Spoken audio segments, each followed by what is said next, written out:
Dans la prochaine capsule, je vais voir avec toi comment comparer des rapports et des taux. Quand on veut comparer des rapports et des taux, c'est souvent pour être capable de savoir lequel est le plus grand, plus petit ou égal.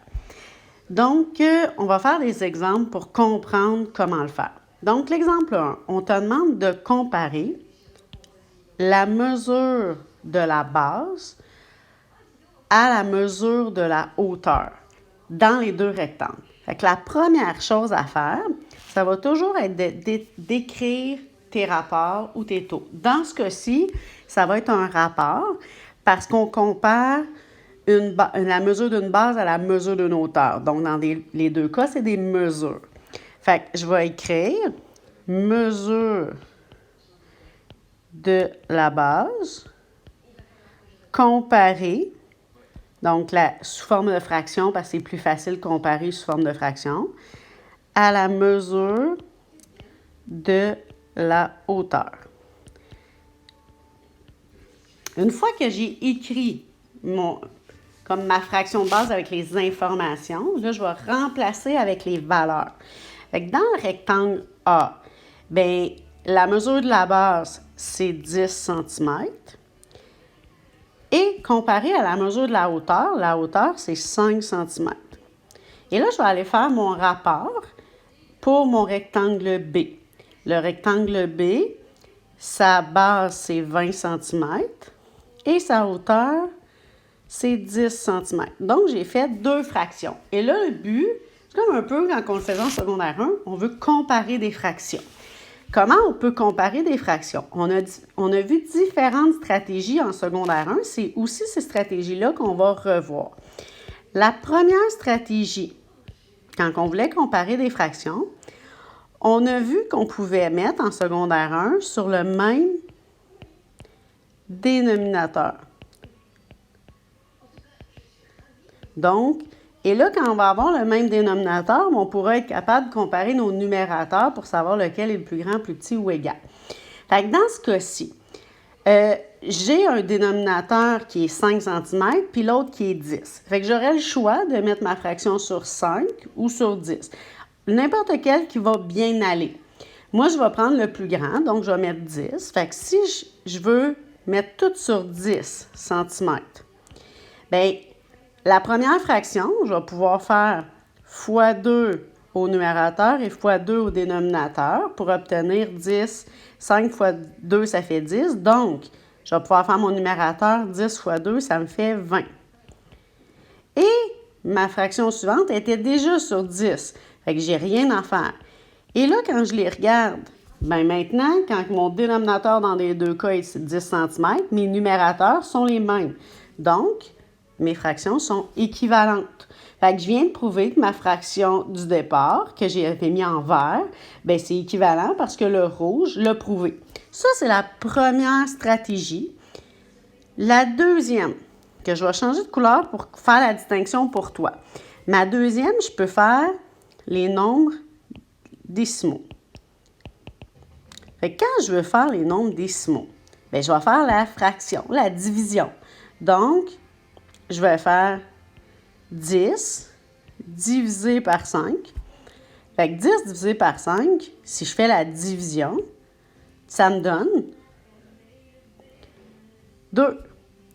Et là, je peux l'écrire autrement. Si toi, tu aimes mieux l'écrire avec le symbole division, là, moi, j'ai écrit en fraction, mais tu aurais pu écrire 10 divisé par 5. Puis là, ça me donne 2. Bien, à côté, je peux faire la même chose. Donc, je vais pouvoir faire, toujours, je pars de ma fraction de départ qui est en vert.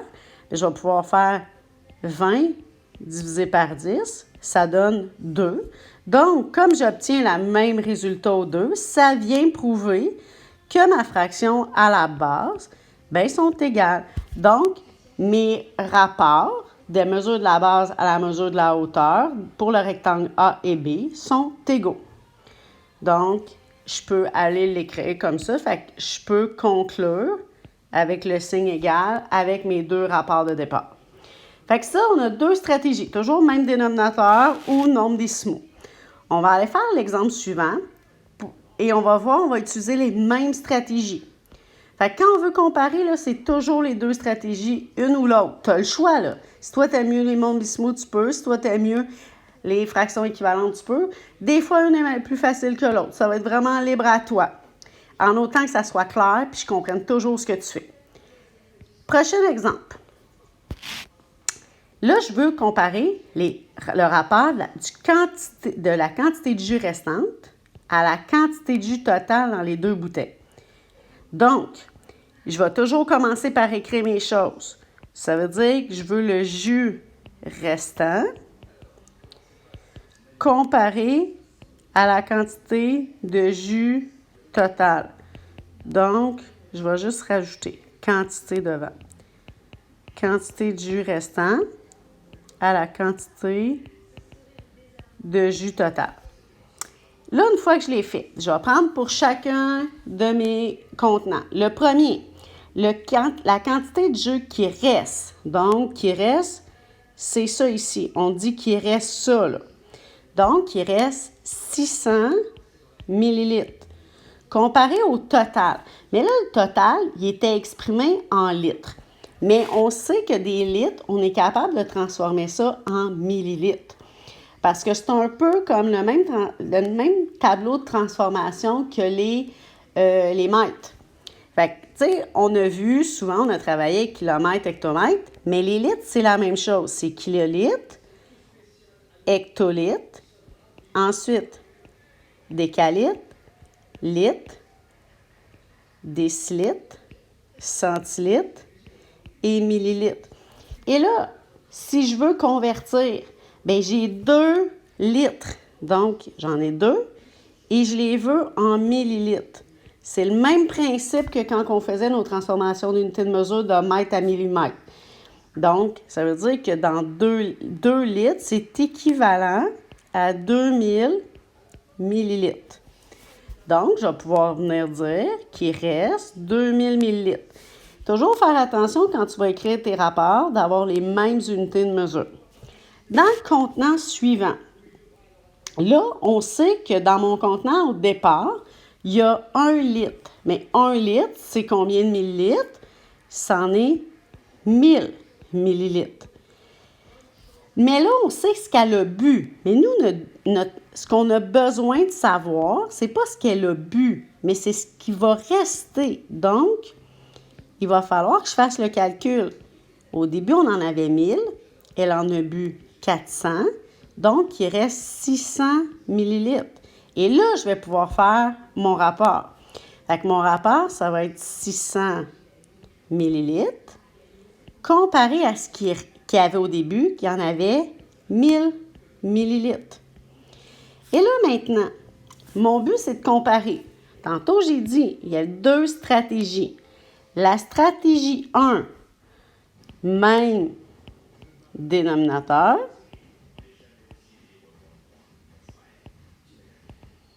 Là, tu n'oublies pas que tout ce que j'écris, tu dois l'écrire. Donc, même dénominateur. Fait que là, ça veut dire que on a dans un cas 2000, dans l'autre 1000. On pourrait ramener tout à 1000 en divisant par 2 le premier, ou on pourrait tout ramener à 2000. C'est libre à toi. Ça ne change rien en autant que ton dénominateur soit commun. Donc, moi, je vais tout ramener sur 2000. Fait que le premier, j'ai rien à faire parce qu'il est déjà sur 2000. Fait que 600 millilitres restants, comparé au total, il y avait 2000 millilitres. Maintenant, le suivant, par contre, j'en avais juste 1000 millilitres. Fait que pour me rendre à 2000, il faut que je fasse x2. Si je fais x2 au dénominateur, il faut que je le fasse au numérateur aussi. Fait que ça va faire 600 fois 2, ça me donne 1200 millilitres. Et 1000 fois 2, ça me donne 2000 millilitres. Une fois que j'ai fait ça, bien là, je vois que mes dénominateurs sont les mêmes. Donc, je peux regarder mes numérateurs. Et le deuxième est plus grand que le premier. Donc, ça veut dire que mon rapport de mon deuxième contenant est plus grand que mon rapport de mon premier contenant. Ça, c'est la première méthode. Si toi, tu aimes mieux utiliser la deuxième, on peut y aller avec la méthode des nombres décimaux. Si on le fait, bien, c'est la division. Fait que ça veut dire 600, mon numérateur divisé par mon dénominateur. Mais si je le fais, 600 divisé par 2000, ça donne 0,3 périodique. Et le deuxième, attends, ça donne-tu périodique?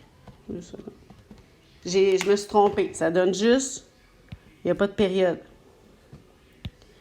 0,3. Et le suivant, il va falloir que je fasse 600 divisé par 1000. Et 600 divisé par 1000, ça me donne 0,6.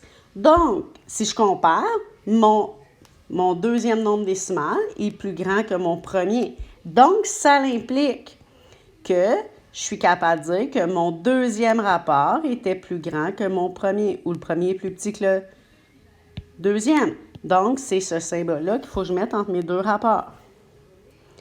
Fait que quand on veut comparer, bien, c'est toujours ça qu'il faut que tu fasses. Soit tu utilises une méthode ou l'autre, que tu es clair dans tes démarches, puis c'est tout. Tu es capable de me dire lequel est le plus grand ou le plus petit.